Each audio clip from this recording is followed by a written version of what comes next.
Olá! A gente costuma pensar no final de um evangelho como, bem, o fim de uma história, certo? Mas a passagem que conclui o Evangelho de Marcos é justamente o contrário. Não é um encerramento.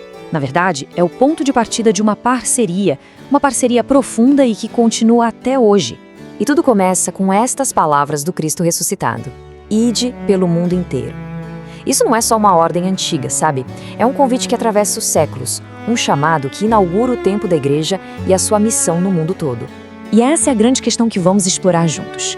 A ideia é mudar o nosso olhar. Deixar de ver isso como um comando do passado e passar a enxergar como um convite para hoje. Uma história que cada um de nós é chamado a viver, em colaboração direta com Deus. Ok, então vamos lá. Como é que se entra nessa missão?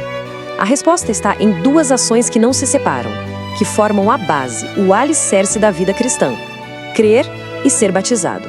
Esse versículo é a chave. Tudo começa com a fé, com esse sim que a gente dá para a graça de Deus. Mas a fé não foi feita para ficar guardada, escondida. Ela precisa aparecer, ganhar forma num ato visível, num sacramento. E o que é realmente fascinante é como a teologia, especialmente lá no Concílio de Trento, nos ajuda a entender esse processo. Dá uma olhada na causa instrumental. É o batismo. Pense nele como a ferramenta que Deus usa para nos justificar. É o chamado sacramento da fé, sabe? O momento exato em que a nossa crença interior se torna uma realidade concreta, visível, que transforma tudo. Então, o ponto central é este. A fé que salva não é uma fé passiva. É uma fé viva, uma fé que age, que se expressa no amor, na caridade, nas boas obras. É uma fé que não muda só o que a gente pensa, mas o jeito como a gente vive.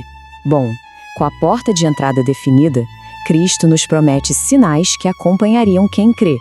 Mas não vamos pensar nisso como algo do passado, como relíquias de um museu.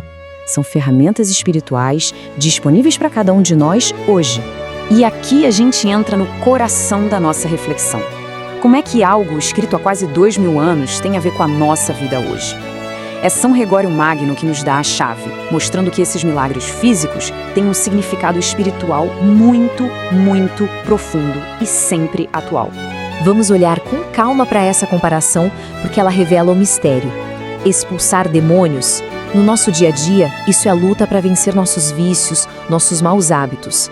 Falar novas línguas é ir além, sabe? É deixar para trás a linguagem da crítica, da fofoca e começar a falar a língua do amor, do perdão, do louvor a Deus. E pegar em serpentes. Que imagem forte! Simboliza a sabedoria de neutralizar as tentações antes que o veneno delas nos atinja. Percebe? Cada sinal físico daqueles é, na verdade, uma batalha espiritual diária. E isso mostra, de um jeito brilhante, que as promessas de Cristo não têm data de validade. Elas não ficaram presas lá na era dos apóstolos, de jeito nenhum. Pelo contrário, elas ecoam com uma força talvez até maior hoje, nos capacitando para travar o bom combate da fé, dentro do nosso coração e no mundo. Agora, um ponto fundamental. Essa missão não é uma jornada solo. A ascensão de Cristo não significa que ele foi embora. Significa o início do seu reinado universal e uma nova e ainda mais poderosa forma de presença. A ascensão, na verdade, é um ato que capacita a igreja. Ao subir aos céus, Cristo não nos deixa órfãos. Ele se torna nosso intercessor, nosso advogado permanente junto ao Pai. Ele está mais ativo do que nunca. Essa expressão, sentou-se à direita de Deus, é de uma riqueza incrível. E Santo Tomás de Aquino nos ajuda a entender isso em 3 pontos bem claros. Primeiro, significa a sua habitação permanente na glória. Segundo, revela a sua dignidade de Rei do Universo. E terceiro, estabelece sua autoridade judicial. Ele é quem governa e guia a história. E isso tudo nos leva ao grande final do Evangelho de Marcos. O último versículo revela o princípio central de toda a missão da igreja.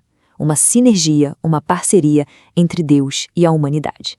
E aqui, olha só, chegamos a uma única palavrinha no texto original em grego que muda tudo. Synerguntos. O que ela quer dizer? Significa o Senhor cooperando, ou seja, trabalhando junto com eles. A implicação disso é gigantesca. Ninguém age sozinho. A missão é, por natureza, uma parceria com Deus. Cristo não está lá no céu só assistindo de camarote. Ele é o agente invisível e sempre ativo que confirma a palavra que é pregada com sinais, sejam os milagres físicos ou, como vemos mais hoje em dia, os milagres morais de uma vida transformada pela graça. E aqui está, o versículo final, a síntese perfeita de todo o modelo da missão. De um lado, os discípulos agem, eles saem, eles pregam. Do outro, o Senhor age com eles, confirmando a palavra. É o modelo perfeito de cooperação em ação. O ponto crucial é que este versículo não é um fim, não é um the end. Ele é, na verdade, o começo da história da igreja.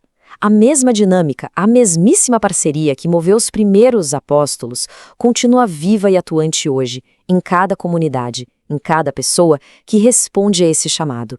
Portanto, o final de Marcos não fecha um livro, ele deixa uma porta aberta para uma missão que está acontecendo agora. A pergunta que fica no ar não é só o que os apóstolos fizeram. A verdadeira pergunta para nós é: como essa história extraordinária de cooperação entre o céu e a terra continua a ser escrita hoje,